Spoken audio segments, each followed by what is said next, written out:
దానికి సరితూచిన త్రాసు మా ఆంధ్రప్రదేశ్ హైకోర్టు న్యాయమూర్తి జస్టిస్ నూతి రామ్మోహన్ రావు గారిని మాట్లాడవలసిందిగా అభ్యర్థిస్తున్నాం.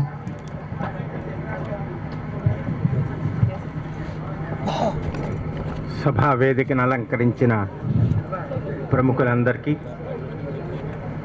ఈ సభకు విచ్చేసిన నరసాపుర పుర ప్రముఖులందరికీ నా నమస్సుమాంజలు. ఈ రోజున బాపు గారి విగ్రహ ఆవిష్కరణ వారి జయంతి సందర్భంగా ఈ నరసాపురం పట్టణంలో ఏర్పాటు చేసి ఆ సభలో నన్ను కూడా పార్టిసిపేట్ చేయవలసిందిగా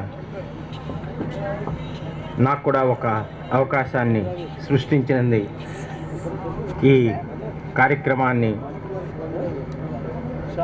మన ముందుంచినటువంటి లోకల్ ఎమ్మెల్యే మాధవ నాయుడు గారికి మరొక్కసారి కృతజ్ఞతాభివందనలు తెలియజేస్తున్నాను. పుణ్య భాగీరథి నది తోయానికి తత్సమానమైనటువంటి గోదావరి జలాలంటే బాపు గారికి అమితమైనటువంటి అభిమానం. ఈ రెండు జిల్లాల్లో వారు చూడని ప్రదేశం, వారి కెమెరాలో బంధించినటువంటి ప్రదేశం, వారి కాగితం మీద గీయనటువంటి దృశ్యం లేదంటే అది ఏమాత్రం నిస్సందేహమైనటువంటి విషయం. ఒక గొప్ప కళాకారుడు తెలుగు జాతికి చేసినటువంటి మేలుని గుర్తించుకొని ఈ పుర ప్రముఖులందరూ ఏకస్తులై ఇక్కడ ఇంతటి భాగ్యమైనటువంటి ఒక ప్రాంగణాన్ని సృష్టించడం అనేటువంటిది చాలా అరుదు, చాలా విశేషం. దానికి ప్రభుత్వం చేయూతనివ్వడం అనేటువంటిది చాలా ముదావహం. ప్రభుత్వం అనేకమైనటువంటి సాంస్కృతిక పరిరక్షణ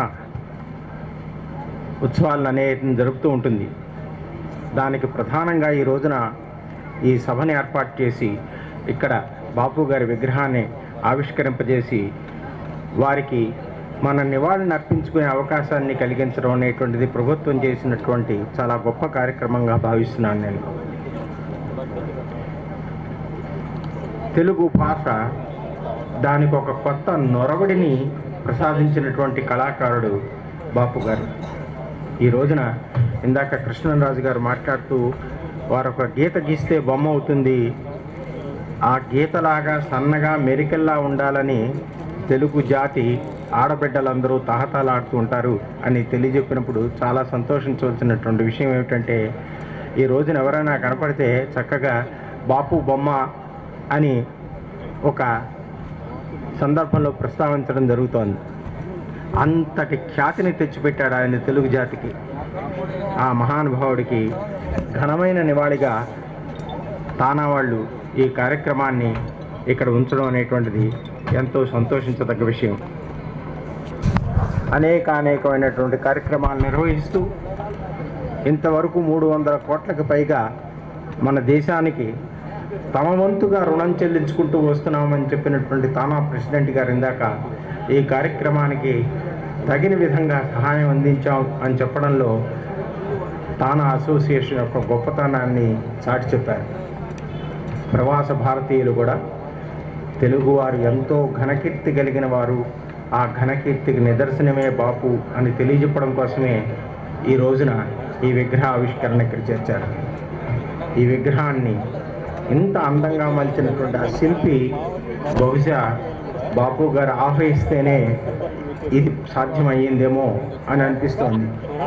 అంత ఒక నిలువుటెత్తు మనిషి నిల్చున్నాడా అక్కడ అన్న విధంగా తయారు చేసినటువంటి ఆ శిల్పికి, తెలుగు జాతికి ఎనలేని సేవ చేసినటువంటి ఒక ప్రముఖ కళాకారుడికి ఈ రోజున ప్రభుత్వం తరఫున నివాళులు అందించే కార్యక్రమంలో నాకు కూడా ఒక పాలు పంచుకునేటువంటి అవకాశం కల్పించిన మీ అందరికీ కూడా నేను ధన్యుణ్ణి. మేము యూనివర్సిటీలో చదువుకుంటున్న రోజుల్లో ఓ బస్ స్టాప్ దగ్గర ఆడపిల్లలు ఎక్కువగా చదివే కాలేజీల దగ్గర ఉండేటువంటి బస్ స్టాపుల దగ్గర కుర్రాళ్ళు అనేకర్లుగా అటు ఇటు చక్కర్లు కొడుతూ కనిపించేవి.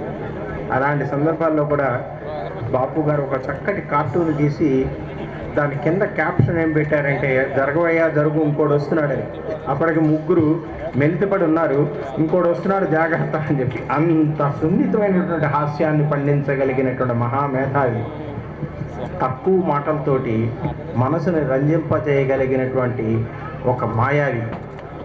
ఒక బొమ్మ గీస్తే అది సరస్వతి అనుగ్రహం, అమ్మవారి అనుగ్రహంతో జరిగినటువంటి కార్యక్రమం. అది ఒక అందమైన కళాఖండం కింద రూపొందింది. బాపు ఆయన చిరస్మరణీయుడు. తెలుగు జాతి ఆయనకి ఎప్పుడూ రుణపడే ఉంటుంది అని తెలియజెప్పడం కోసమనే ఈ విగ్రహ ఆవిష్కరణ, ఈ సభ అని నా అభిప్రాయం.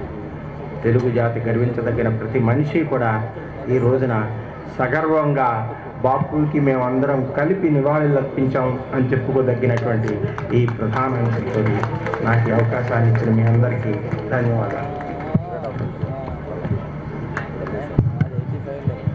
జస్టిస్ రామ్మోహన్ రావు గారికి మా హృదయపూర్వకమైన కృతజ్ఞతలు తెలియజేసుకుంటూ